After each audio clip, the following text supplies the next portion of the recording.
अस्सलाम वालेकुम reviewers, welcome back to my channel. मैं डॉक्टर कासिम शाह आपको अपने चैनल फिजियोथेरेपी में खुशामदीद कहता हूँ। आज का जो हमारा टॉपिक है वो है इन कोऑर्डिनेशन या एसिनर्जिया। उससे पहले हम कोऑर्डिनेशन की बात करते हैं कि कोऑर्डिनेशन हमारे पास क्या है। कोऑर्डिनेशन एक स्मूथ रिदमिकल एक्यूरेट मूवमेंट है जिसमें हमारे पास ग्रुप ऑफ मसल्स जो है एक सीक्वेंस के साथ एक्शन परफॉर्म करवाते हैं, जिससे हमारी बॉडी में मूवमेंट्स होती हैं।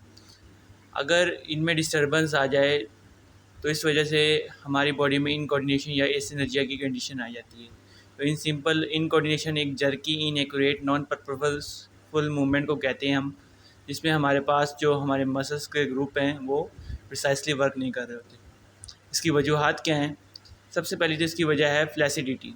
फ्लैसिडिटी क्यों काज होती है कि कोई भी अगर लोअर मोटर न्यूरॉन लियन हो गई है तो उस सूरत में क्या होता है, हमारे पास जो हमारे मसल्स हैं वो फ्लैसिडिटी की तरफ चले जाते हैं, या फिर हमारे मसल्स जो हैं पैरालाइज हो जाते हैं, जिस वजह से वो अपने एक्शन को परफॉर्म नहीं कर पा रहे होते और हमारी जो बॉडी है वो इन कोऑर्डिनेशन की तरफ चली जाती है। इसकी मेन वजह हमारे पास लेस वेनस ड्रेनेज है, ब्लड सप्लाई की जो है कमी है, या हमारे जो मिस यूज़ होने की वजह से हमारे मसल्स जो हैं वो वीक हो जाती हैं, उनका बल्क जो है रिड्यूस हो जाता है, इस वजह से हमारे मसल्स जो हैं फ्लैसिडिटी की तरफ चले जाते हैं। स्पास्टिसिटी की दूसरा काज है, इसकी वजह है अपर मोटर न्यूरॉन लियन। जब भी अपर मोटर न्यूरॉन लियन होगी तो हमारे मसल जो है स्पास्टिसिटी में चले जाएंगे। स्पास्टिसिटी का मतलब है कि हमारे मसल्स की टोन जो है वो इस कदर बढ़ जाएगी कि हमारे मसल्स जो है वो प्रिसाइसली मूवमेंट परफॉर्म ही नहीं कर सकेंगे, उनकी कंट्रैक्शन जो है डिस्टर्ब हो जाएगी, जिस वजह से हमारी बॉडी में इनकोऑर्डिनेशन काज होगी। इसके बाद है हमारे पास सेरेब्रल अटैक्सिया। कोई भी डैमेज हुआ है सेरेबेलम को और उसमें कोई इस तरह के कोई भी उसमें डैमेज होने की वजह से क्या होगा, हमारी बॉडी में इनकोऑर्डिनेशन आ जाएगी। क्योंकि अगर आपको मालूम हो कि हमारा जो सेरेबेलम है हमारी जो बॉडी की कोऑर्डिनेशन में हेल्पफुल है, तो अगर कोई भी इसमें जो है वो मसला आ रहा है तो उस वजह से हमारे जो मसल्स हैं वो हाइपोटोनिक हो जाएंगे, जिसकी वजह से हमारे जो गेट पैटर्न है वो टैक्सिक गेट हो जाएगा। यानी कि हम जब भी मूवमेंट परफॉर्म कर रहे होंगे या इवन वॉक भी परफॉर्म कर रहे होंगे तो हमारा स्विंग गेट जो है वो हम उसको अपटेन कर लेंगे। इसके अलावा इसकी डैमेज होने की वजह से डिसैथ्रिया की कंडीशन भी हो सकती है कि हमारी जो स्पीच है उसमें भी इनकोऑर्डिनेशन आ सकती है हमारी। इसके अलावा एक कंडीशन होती है जिसमें हमारी बॉडी जो है अल्टरनेट मूवमेंट परफॉर्म नहीं कर सकती, जिसको हम डिस्टाइटोकाइनेसिया कहते हैं। और इस तरह जो है हमारी जो है सेरेबेलम के डैमेज होने की वजह से काफ़ी सारी कंडीशंस काज हो रही होती हैं। इसके अलावा हमारे पास एक वजह है लॉस ऑफ काइनेस्थेटिक सेंसेशन। तो काइनेस्थेटिक सेंसेशन जो है हमारे जॉइंट की सेंसेशंस हैं, जिससे हमें पता चलता है कि हमारा मसल्स इस वक्त किस मूवमेंट में है, हमारे जॉइंट किस मूवमेंट में, जिस वजह से हमारी जो बॉडी की पोजीशन है हमें वो मालूम होती है। तो अगर काइनेस्थेटिक सेंसेशन जो है लॉस हो जाएंगी तो हम जो है अपनी पोजीशन को जो है जांच नहीं सकेंगे, जिस वजह से हमारी जो बॉडी है वो इनकोऑर्डिनेशन की तरफ चली जाएगी। इस लॉस की वजह से हमारे पास जो है जॉइंट अपना वर्किंग नहीं परफॉर्म कर रहे होते सही से, उनकी सेंसेशन लॉस्ट हो जाती हैं, जिसे हम चार कोर जॉइंट कंडीशन कहते हैं। इसकी भी वजूहात हैं कि किस किस वजह से जो है ये कंडीशन काज हो रही है। इसमें सबसे पहले हमारे पास आ जाती है टेप डोर्सालिस।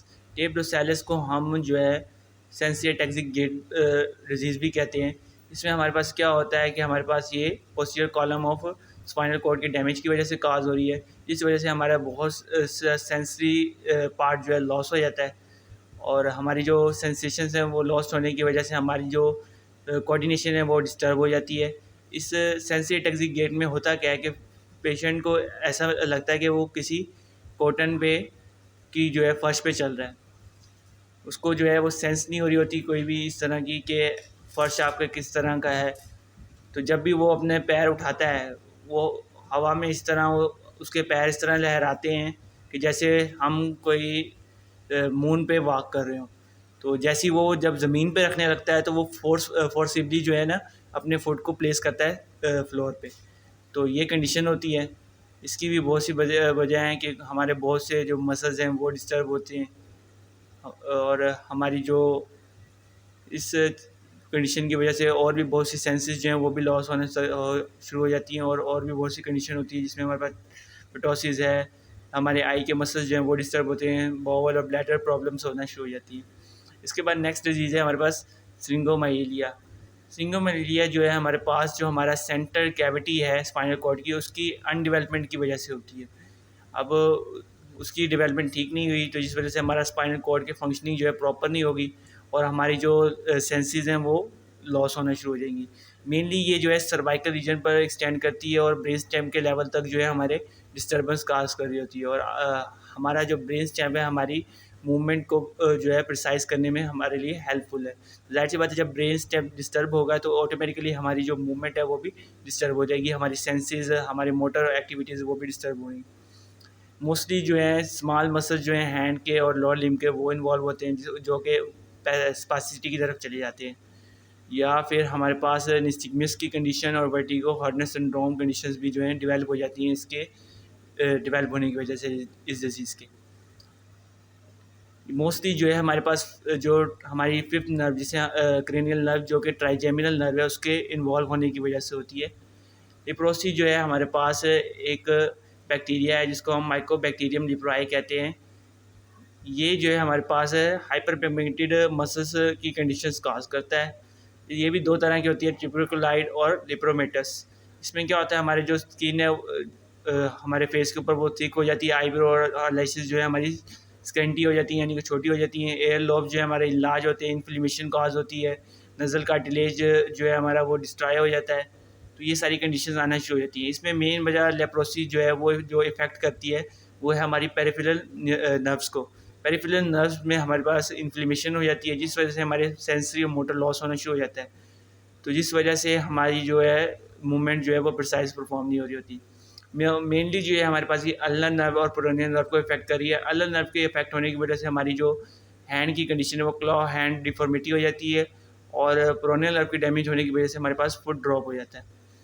डायबिटीज़ मेलिटस के बारे में तो आप सब जानते ही होंगे कि दो टाइप्स की होती हैं, एक इंसुलिन डिपेंडेंट डायबिटीज़ और एक नॉन इंसुलिन डिपेंडेंट डायबिटीज़। इसकी वजह से भी जो है हमारे पास मसल्स जो हैं वो काफ़ी यानी कि डिस्टर्ब रहते हैं। हमारे जो वीकनेस, आपको पता है जब भी कोई डायबिटिक का पेशेंट होता है उसके अंदर वीकनेस बहुत ज़्यादा होती है। तो जब उसमें वीकनेस रहेगी मसल्स, तो उस वजह से हमारी जो बॉडी है वो डिसफंक्शन की तरफ जाएगी और हमारे जो मसल्स हैं वो वीक हो जाएंगे और वीकनेस की वजह से भी हमारे जो मसल्स जो है अपनी वर्किंग को प्रॉपर्ली परफॉर्म नहीं करेंगे। इसके बाद हमारे पास कुछ टेस्ट हैं इन कोऑर्डिनेशन को चेक करने के लिए। सबसे पहले हम बात करते हैं अपर लिम्ब के टेस्ट की। अपर लिम्ब में सबसे पहला हमारे पास टेस्ट आता है फिंगर नोज टेस्ट। इसमें क्या होता है कि हम जो है अपने एक हैंड के इंडेक्स फिंगर से पेशेंट के एक हैंड की इंडेक्स फिंगर्स को जो हम कहेंगे पेशेंट को कि अपने दूसरे हैंड की इंडेक्स फिंगर को टच करे, उसके बाद फिर जो है अपनी नोज़ को टच करे। अगर तो वो अपने दूसरे हैंड की इंडेक्स फिंगर को टच करने के बाद नोज़ को प्रॉपर्ली टच कर पा रहा है तो उसका मतलब है उसमें इनकोऑर्डिनेशन नहीं है।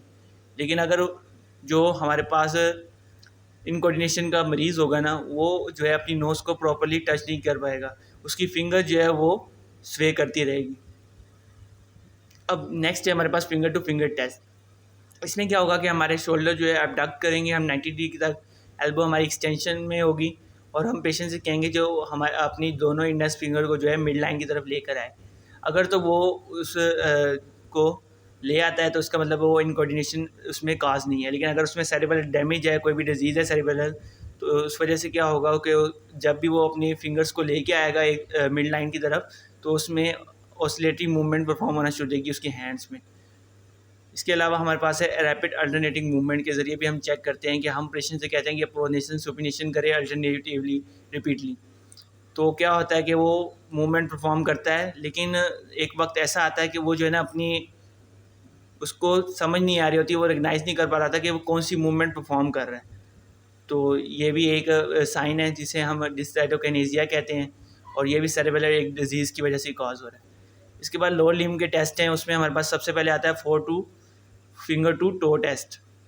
इसमें क्या होता है कि हमारे पास जो हमारे पास थेरेपिस्ट है वो फिंगर पॉइंट करता है 2 feet above the patient great toe और उसको इंस्ट्रक्ट करता है कि अपनी जो है ना उसकी टो की फिंगर को आपने टच करना है। अगर सेरेब्रल डिजीज़ का पेशेंट होगा ना, तो जब भी वो अपनी टो की फिंगर को टच करने लगेगा तो ऑसिलेटरी मूवमेंट परफॉर्म करना शुरू कर देगा। तो इस वजह से जो है उसमें हम देख सकते हैं कि वो जो है इनकोऑर्डिनेशन का मरीज़ है। इसके अलावा हमारे पास हील शिन टेस्ट है। इसमें हम पेशेंट से कहते हैं कि अपनी नी को अपोजिट साइड की टच करें, नी को with the opposite side heel, कि हमारे पास जो हमारी हील है उससे हम अपने अपोजिट लेग की नी को टच करेंगे और ऊपर नीचे स्लाइड करेंगे शिन के ऊपर। शिन हमारे, आपको पता है कि हमारी जो टीबिया का फ्रंट साइड है उसको हम शिन कहते हैं। और हम दोबारा रिपीट करता हूँ मैं कि हमारे पास जो हमारी नी है अपोजिट साइड की, उसमें हम जो है अपने दूसरे लेग की हील को जो है मूव करेंगे, स्लाइड करेंगे टुवर्ड्स द टो। तो जो अटैक्सिक पेशेंट होगा या सेरेब्रल डिजीज़ का पेशेंट होगा, वो जो है मूवमेंट परफॉर्म करते हुए जो है उसके जो मूवमेंट है वो उसमें ऑसिलेशन क्रिएट होगी। तो इससे हमें पता चल जाएगा कि वो इनकोऑर्डिनेशन का मरीज़ है। अब इसके बाद हमारे पास है रोमबर्ग टेस्ट। रोमबर्ग टेस्ट में हम क्या करेंगे, पेशेंट को कहेंगे कि स्ट्रेट खड़ा हो जाए और अपनी आंखों को खोल के रखे। हम फिर जो है ना पेशेंट से को इंस्ट्रक्ट करेंगे अपनी आंखों को बंद कर ले।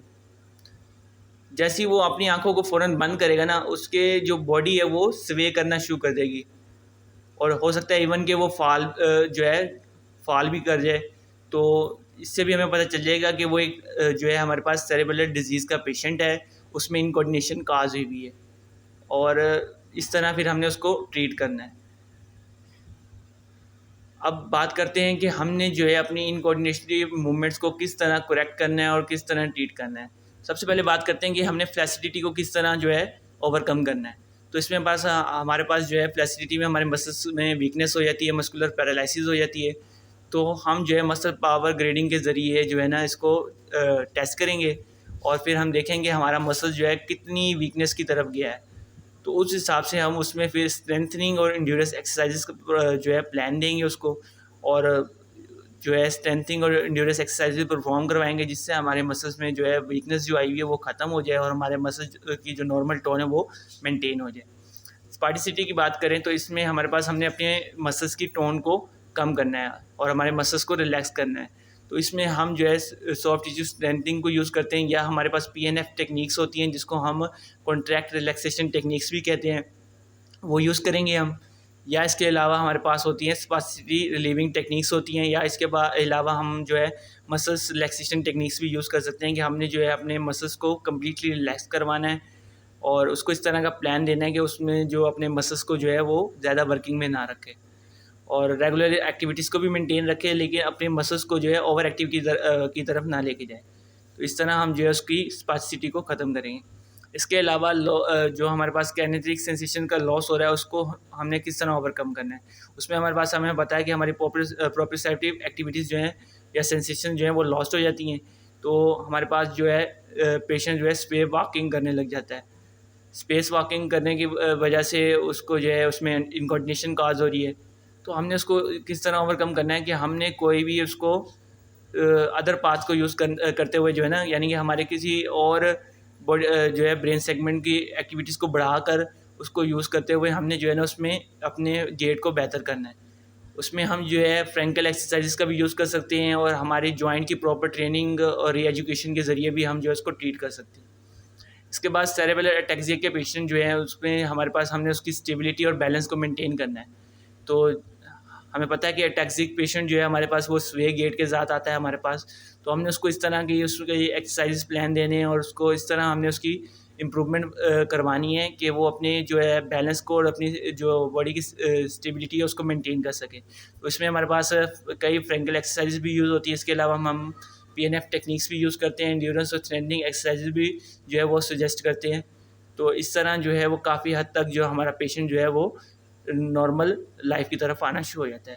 तो ये था हमारे पास इनकोऑर्डिनेशन के हवाले से सारी डिटेल। इसमें अब हम नेक्स्ट जो है फ्रैंकल एक्सरसाइज को डिस्कस करेंगे नेक्स्ट लेक्चर में। वीडियो अच्छी लगी हो तो हमारे चैनल को सब्सक्राइब करें, बेल आइकन के बटन को लाजमी दबाएं और लाइक भी वीडियो को ज़रूर करें। शुक्रिया।